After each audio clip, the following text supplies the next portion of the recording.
What's up, Tailgaters? You're in the booth with Tailgate Nate today. Welcome to my channel. And I got to be honest with all you fine people, I did not expect to be recording a video like this today.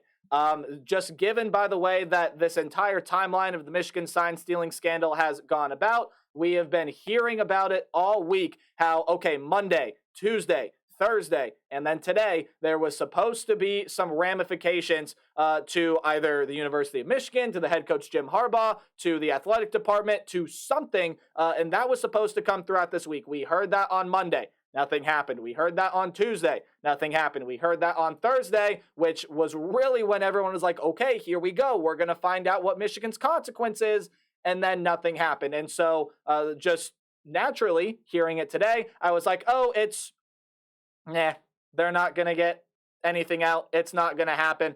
Let's move on here and record a different video, which is why I recorded the video on James Madison and Jacksonville State, which I feel like is still a pretty good video to record. However, now I have to sit down and record this video because the consequence has come out. I am going to read everything, the entire official statement from the Big Ten Conference. I am reading this off of big10.org. So if you want to go read it, it's there. I'll try to put a link in the description if I remember to do so. But I'm going to read the entire thing. So if you don't want to hear it, skip like maybe a minute and a half, 2 minutes ahead to hear me start talking about what the consequence is, what I think about it, all the things. Yeah. So let's read the statement from the Big Ten Conference. Quote, the Big Ten Conference announced today that the University of Michigan has been found in violation of the Big Ten sportsmanship policy for conducting an impermissible in-person scouting operation over multiple years, resulting in an unfair competitive advantage that compromised the integrity of competition. Second paragraph, Big Ten Conference Agreement 10.01 states in part that, quote, the Big Ten Conference expects all contests involving a member institution to be conducted without compromise to any fundamental element of sportsmanship. Such fundamental elements include integrity of competition, which is what was violated because of the sign stealing thing, civility toward all, and respect, particularly toward opponents and officials, end quote. Last paragraph, this is where it gets into the actual consequence. As a penalty imposed on the institution, the university football team must compete without its head football coach for the games remaining in the 2023 regular season, effective immediately.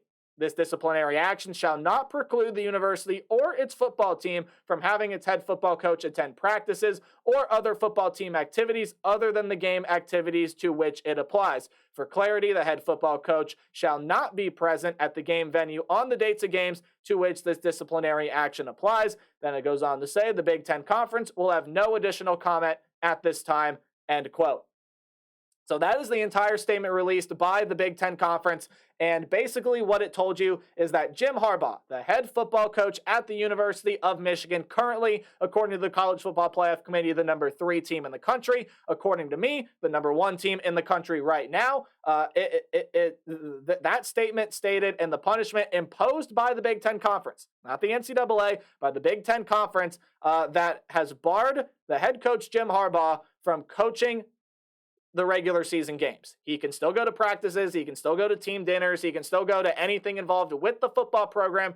He just cannot be in the game venue. So like this weekend, he cannot be in the stadium in University Park, Pennsylvania. He cannot be in Happy Valley on game day, which is crazy to think that Jim Harbaugh may be on the plane. And now hearing the fact that he can't be able to coach, I know a lot of people out there, the first complaint is going to be, the timing of this is absolutely terrible. Why would you do this to Jim Harbaugh now before the absolute toughest 3-game stretch that Michigan has had to go through this season? For those of you that don't know, they have to go on the road to play Penn State, on the road and play Maryland, and then they get to come back home in Ann Arbor to play the Ohio State Buckeyes in what could be the biggest game of the college football season. Could be number 1 versus number 2, and college football playoff, Big Ten championship. A lot can ride on the line there in that game.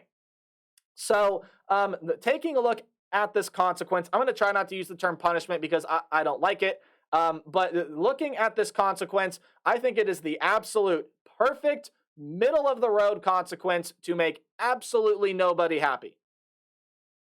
I think if you are someone on one end of the spectrum. So if you're someone over here that's like, oh, Jim Harbaugh should be fired, he should be suspended, this is terrible, this is one of the biggest scandals in college football history, he needs to be gone, vacate wins, do all of that, suspend Jim Harbaugh, fire him, he should go back to the NFL. You're going to have those people over here saying this is it, this is all that Jim Harbaugh gets. And then you're going to have the people over here that are saying everybody steals signs, this is nothing new, let it go, let due process run its course. They're going to find out that other schools are doing the same thing, and then things are going to be let go. You're going to have those people that are over in this area saying he got something already, and right before the Penn State game, this is absolutely ridiculous. Those are the two sides. I hear both of those sides, and I'm kind of right here. I'm kind of down the middle. Again, just kind of based on what I just said, this is the absolute perfect middle-of-the-road punishment to make nobody happy.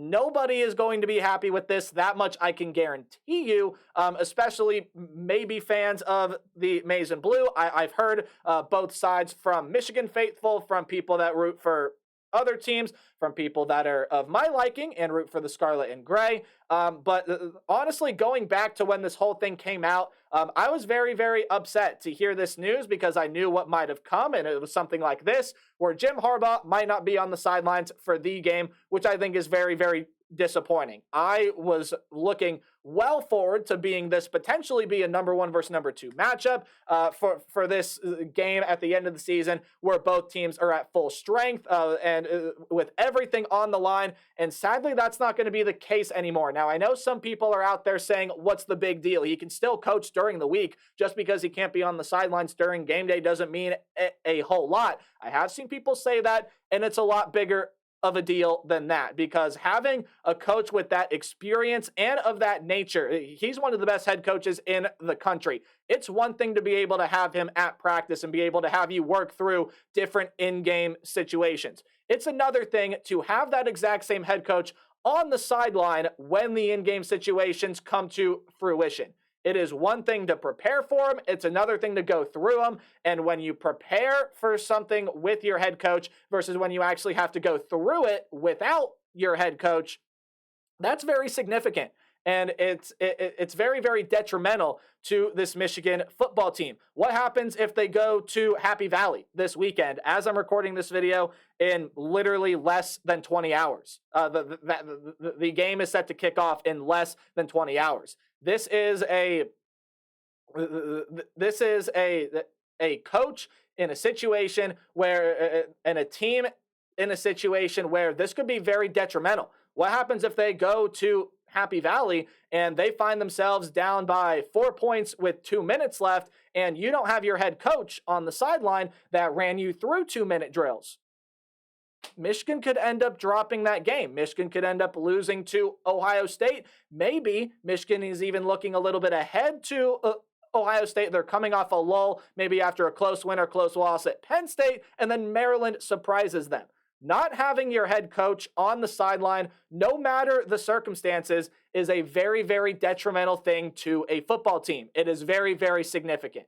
Very, very, very significant. Now, this consequence is coming out as per Pete Thamel, and a whole lot of other sources are now reporting the exact same news that he did. I believe Pete Thamel was the first one to get his hands on it, although I could be wrong on that. CBS Sports by Dennis Dodd wrote an article earlier today, like maybe literally 15 minutes before the whole sign stealing, or I should say 15 minutes before the consequence got relayed to Jim Harbaugh, or got brought out for Jim Harbaugh, wrote this article that states, quote, "The Michigan sign stealing investigation has been put on an apparent very fast timeline by the NCAA." Well, what is this very fast timeline? They want the investigation to be completed this fall. And for those of you that may not be aware of exactly when that timeline is, this fall ends December 21st. So as of right now, it is Friday, November 10th. You have a month and a half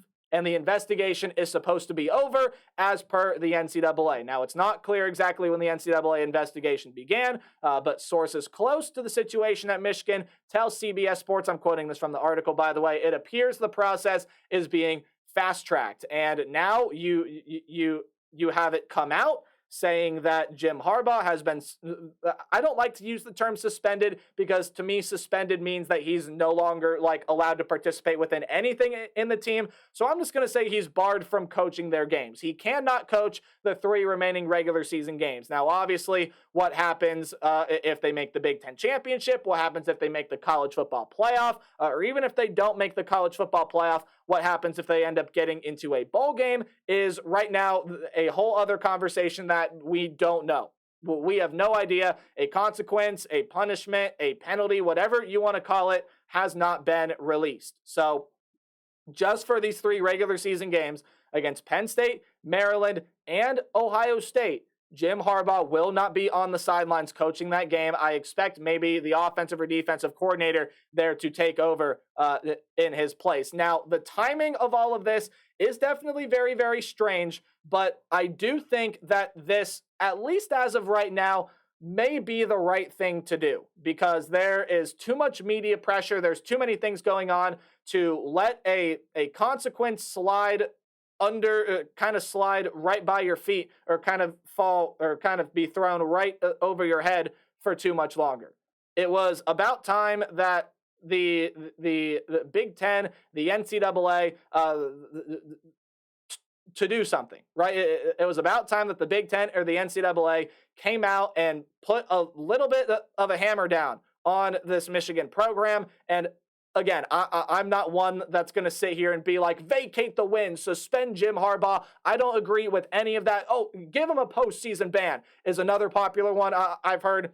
I'm going to talk about all that here actually right now. First off, vacating wins, no, that does not do anything. I think vacating wins is the stupidest consequence that can possibly be given to a program because it doesn't mean anything. It doesn't hurt the team. It doesn't hurt the athletic department. Sure, maybe if you care about history and if you care about being the all-time winningest program in college football, which I don't know that a lot of programs do that. They just look season to season and say, hey, how can we win a national championship, especially for the teams towards the top? My personal belief, I think vacating wins is the absolute stupidest thing, and if they were to vacate some wins here from Michigan for the sign-stealing thing, I would be very, very, very surprised and really not happy because I don't like vacating wins no matter who it is. I don't like it. I don't think vacating wins is a good thing to do at all. Just plain and simple, I hate vacating wins. I hate it, I hate it, I hate it. I also hate the postseason ban. Because a postseason ban, while you may think it hurts the athletic department, you may think it hurts Jim Harbaugh, really it hurts the players more than anybody else. And the college football, the people on the college football playoff selection show, Kirk Herbstreit, Reese Davis, some other names that are Joey Galloway was another big name in there as well, but they were all talking about how it hurts the players more than anything if you give them a postseason ban. This whole situation was not the players saying, oh yeah, let's go steal some signs, guys. That's a very good idea. These are college kids. They have bigger things to worry about. They have social lives. They have boyfriends or girlfriends. Again, no judgment here, but I should say they have significant others that they have to worry about. They have other friendships. They have a social life. They have schoolwork that they need to worry about. The last thing that an entire football team is going to look at, especially at the collegiate level, is say, how can we steal signs so we can win games, so we can get to a national title? They're just not going to do that. Now, this was a thing about a staffer going rogue. Well, rogue, they put it in their budget to allow him to do this. That was not the athlete's choice. That was not J.J. McCarthy's choice. That wasn't Blake Corum's choice. That wasn't Mike Sainristil's choice. That was none of the players doing. So to bar this team from postseason competition, to me is also ludicrous because it doesn't hurt Jim Harbaugh. He's already been there, done that. The man has been to a Super Bowl, for God's sakes. Taking away a college football playoff appearance is not going to do anything to him. It's not going to do anything to the Michigan athletic department, but it's going to do everything to the players that have worked so hard to be able to get to this point. Now, I know there are probably going to be people out there that are saying the only reason that the players are at this point is because they had the signs and blah, blah, blah, blah, blah, blah. Not the point of this conversation. The point of this is that if you bar this team from postseason competition, you are hurting nobody but the players, who are the wrong people to punish here. You can fine the heck out of the university. You can suspend Jim Harbaugh for however you want, or for however long you want, but as soon as you touch those players, as soon as you touch those, again, I am their age. I am a college kid. If it were to come to me that, look, you guys are playing some really good football right now. You may potentially be the best team in the country. You're one of, if not the betting favorite to win the national title. Oh, but because one of your coaching staff members did this, sorry, all the work that you guys have done, yeah, not really going to matter. You can't compete in the postseason. I'd be like, what? Are you kidding me? This is ridiculous. So you cannot bar this team from postseason competition because it hurts no one.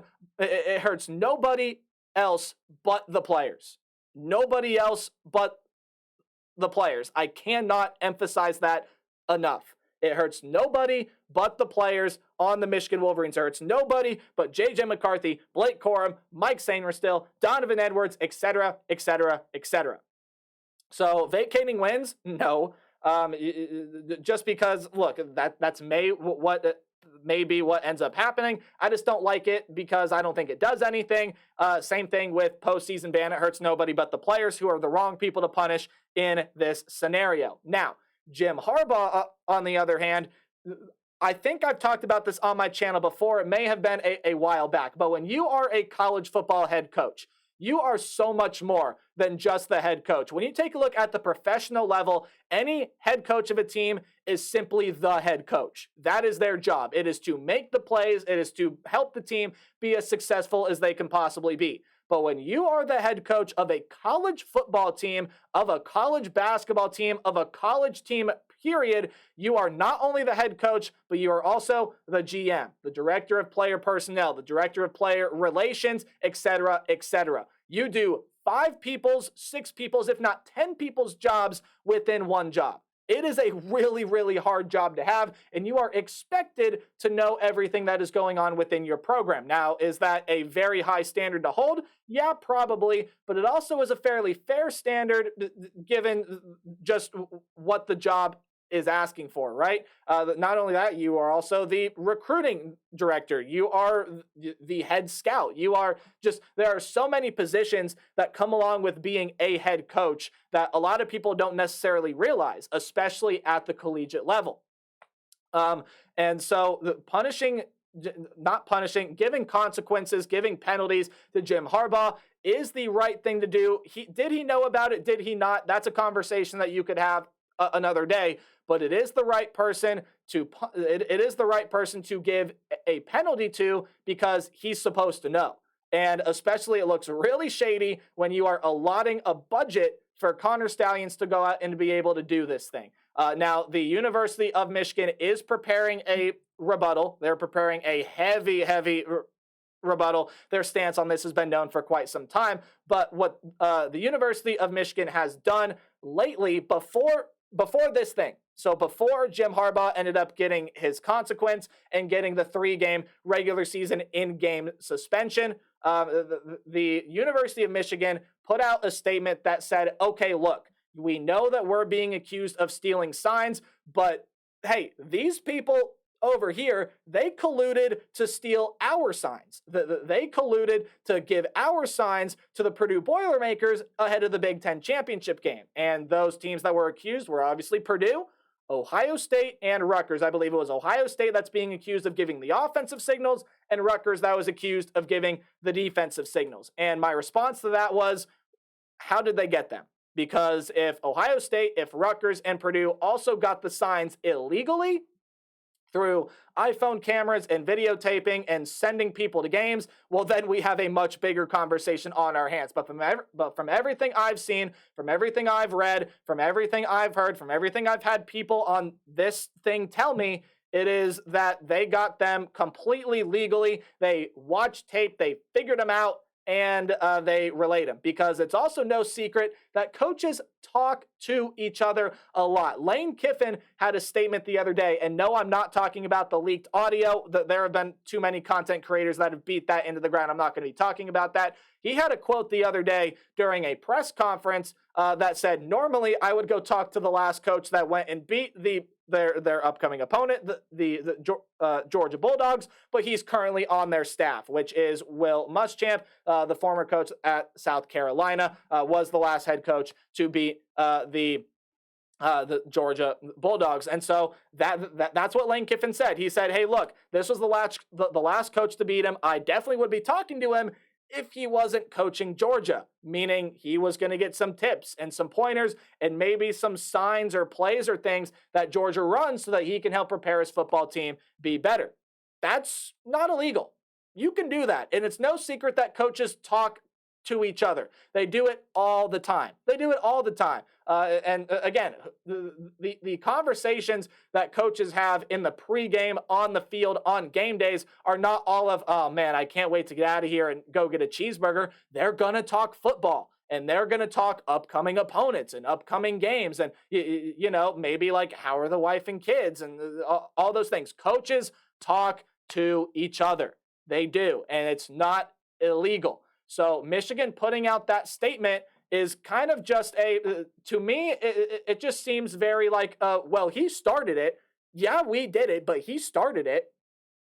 It just seems very childish. It doesn't put off a good look on the university, at least in my opinion. Now, do I blame them for bringing it out? No. I mean, obviously, it's the University of Michigan. They're going to have a very, very good legal team, and the legal team is going to advise the university to do what it believes it needs to do, including this. A lot of people that are close to the university have been saying things like, okay, so I'm going to read a tweet here from Chris Ballas, I believe is how you're saying the last name. It's at Ballas_Wolverine on Twitter. So I am reading this tweet from him. I don't know how credible the source this is, but I have seen this everywhere, and this is the first tweet that I have seen. Quote, Michigan has now received word of the 3-game Big Ten suspension for Jim Harbaugh and will likely act to file an injunction immediately to allow him to continue the coach. They've had their position prepared and ready. There is a judge on call today, even though it is a holiday. So basically, I would not be surprised if by the time I'm recording this video, or even while I'm wrapping this video up here, that I get a notification, I get a tweet, I get something that says, hey, sorry, not on Twitter, on X. I feel like I should go back and say that. Apologies, Elon Musk. But again, I would not be surprised if I get a notification from any numerous number of sports sources that I follow, any number of apps that I have here on my phone that say Michigan is retaliating. They have presented their legal case, and they are getting ready to fight the suspension. Now, do I think there's going to be a decision made in time for Harbaugh to be able to coach the Penn State game? Probably not. Now, I understand that, again, you heard me read the thing from the CBS Sports article that said that this thing is on an accelerated timeline, meaning they're probably going to have a decision and a full-blown consequence, full-blown penalties and fines and everything given out by this fall. At least that's what the NCAA say they want. We'll see if it happens or not. And again, given a lot of things on the NCAA, who knows really where things are going to fall there. But Michigan is going to retaliate. They are going to respond, and they are going to present their case. And they are going to say, hey, you did not let the investigation finish. This is very premature. You need to let due process run its course, and you need to wait until the investigation has its full findings. So Jim Harbaugh has been barred from coaching games for at least the next 3 games until the end of the regular season. Again, I think it's the perfect middle ground punishment to make absolutely nobody happy. And I'm very curious to hear your guys' thoughts on this. You just heard mine. You just heard, again, now, okay, so before I wrap up this video, I do want to speak on the fact that, is this going to be the end? Is this the only thing that is coming to the University of Michigan?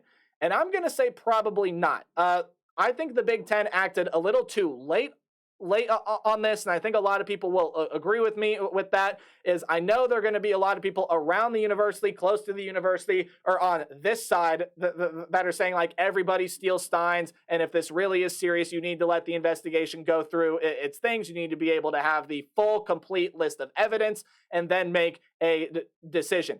There's too much smoke around the Michigan program. There are too many smoking guns that needed to be taken care of. There was too much evidence that had already been confirmed. There are too many things that have been leaked, and there were too many things that were going to allow this to stay silent for too much longer. And for the NCAA and the Big Ten Conference to not provide any sort of consequence forward until both investigations get done. It just wasn't going to happen. There was too much going on, and there was a consequence that needed to be doled out, which I think now the Big Ten, I'm not going to speak on whether I think this was the right thing to do, the wrong thing to do, because obviously that's why I'm not in a room like that, is because I don't know. And again, what more punishment, what more consequences, what more penalties is going to come down the line? Again, maybe some fines, maybe more heavy suspensions, maybe, again, vacating wins, which I don't like, and I'd be very surprised if there ended up being a postseason ban. I think it's really, really good of the College Football Playoff Committee is keeping them inside their top four. Now, what happens this coming Tuesday, now that the news is out? Again, there was no postseason ban, and it doesn't seem like the College Football Playoff Committee is taking that among themselves to give Michigan a postseason ban, which is also the right thing to do. And again, it is not my place to decide that. Yes, Michigan is going to be without their head coach. But currently, as it stands, as of recording this video, there is no postseason ban. There is no heavy fines. There's no heavy suspensions. There's no vacating wins. There is nothing like that. The only consequence that has been doled out to anybody within that program or the program itself is that their head coach, Jim Harbaugh, will be barred from coaching on game days. So he cannot be in the game venue on game days. He can still go to practice, can still go to dinners, can still go to other football-related activities. He just cannot be the coach on the sideline on game days. That is what the consequence is. That is what will happen with Michigan over the next 3 games. If they end up winning out, they end up somehow making the Big Ten championship game, maybe with 1 loss or fewer. Who knows what the NCAA, what the Big Ten will do there for that game? Who knows what happens if they'll make the college football playoff? Because even though there was a consequence that got doled out here, and again, it's going to make some people maybe a little be like, okay, well, you know what? At least they did something. But I think for the most part, it's going to make both parties be very, very upset, being that's it. That's all he got. Or why did he even get anything? The investigation's not over yet, right? So there's definitely going to be a lot more, I think, that's going to come from this. I do not think that this is it. There's no way that this is it. There is no way that the Big Ten, at the NCAA, are going to look at this. And again, this is coming from the Big Ten. The Big Ten doled out this consequence. The NCAA investigation, sorry, my nose is really itchy. The NCAA investigation is not over. And again, it doesn't sound like it's going to be over until mid to late December. That is when everything wants to be done. That's right at the beginning of bowl season. So we will see what the NCAA has to say. We will see what more comes from the Big Ten Conference. Maybe the University of Michigan maybe is able to dole things out as well. But from the sounds of it, it sounds like Michigan is only going to retaliate what the Big Ten and what the NCAA do to this program. Now, again, are there fines coming? Are there suspensions coming? Are there vacated wins? I don't know. I am the wrong person to ask about that. I'm not one of the guys wearing a suit and tie in that room deciding what gets doled out to this program. But more than anything, I think I'm just very, very somber because you want to see teams played at their full strengths. That's why injuries suck so much. I would never wish injury upon any player, no matter what I thought of them, or I thought they were a clean player, dirty player. I just didn't like them because they were on a team that I didn't like, which doesn't even happen to me. I don't root against anyone except for, well, you can guess who, one day a year because of the colors that I'm wearing and that are right behind me, right? But I feel for the Michigan fans. I feel for the Michigan fans out there because, and I'm not trying to compare situations here, but back when Ohio State had the whole golden pants for tattoos thing, and then they got wins vacated, and then they got a postseason ban, obviously this is more serious. And who knows if there are more serious consequences that are going to get doled out. But I definitely know as an Ohio State fan what it feels like to have the world against you. And I'm here with the University of Michigan. I hope nothing but the best for this program. I hope that Jim Harbaugh can somehow come back and coach the game against the Ohio State Buckeyes, which I know a lot of Ohio State fans are out there going to be saying, just take it. Just take it. He's not going to be on the sideline. There are going to be people like, you're not a true Ohio State fan. You don't even hate Michigan. I'm not going to deal with any of that crap. You're allowed to like and hate whoever you want. At least that's my personal opinion on it. But yeah, so Jim Harbaugh, as it currently stands right now, not going to be coaching Penn State, Maryland, or Ohio. Well, I should say not going to be coaching Michigan. Obviously, he's not going to be coaching those teams. He's not going to be coaching Michigan against Penn State, against Maryland, or against Ohio State. That is the way things currently sit right now. We'll see what happens with the rest of this investigation. We'll see what happens with Michigan's inevitable retaliations and all the evidence that has been brought forward. More than likely, the way that it's sounding is going to get figured out here in no less than a month and a half. Or I should say no more than a month and a half. So yeah, please let me know what you guys think about this in the comment section below. Was it the right decision? Was it the wrong decision? Was it, again, kind of that perfect happy medium to where it makes no one happy? That's exactly what I think it is, but I'd love to hear your guys' thoughts, your guys' opinions. Please comment down below. You can do a lot more to help support the channel. Like, comment, subscribe, share these videos. Anything you do to help support or interact with the channel helps to support it. Please, I'd love to hear all of your guys' thoughts. And remember to play hard, but tailgate harder. Enjoy your college football Saturday. A lot of big games on the slate, including the game between the Michigan Wolverines and the Penn State Nittany Lions. Even though Jim Harbaugh's not going to be on the sideline, I think it's still going to be a very interesting game to watch. Very big, very pivotal game to watch. So I hope you guys enjoy the rest of your day. If there is any further news about this, you will see it on my community tab. So if there's any further news, you'll see it on my community tab. But yeah, so hey, have a good day, everyone. Remember to play hard, but tailgate harder. And again, enjoy your college football Saturday. Goodbye.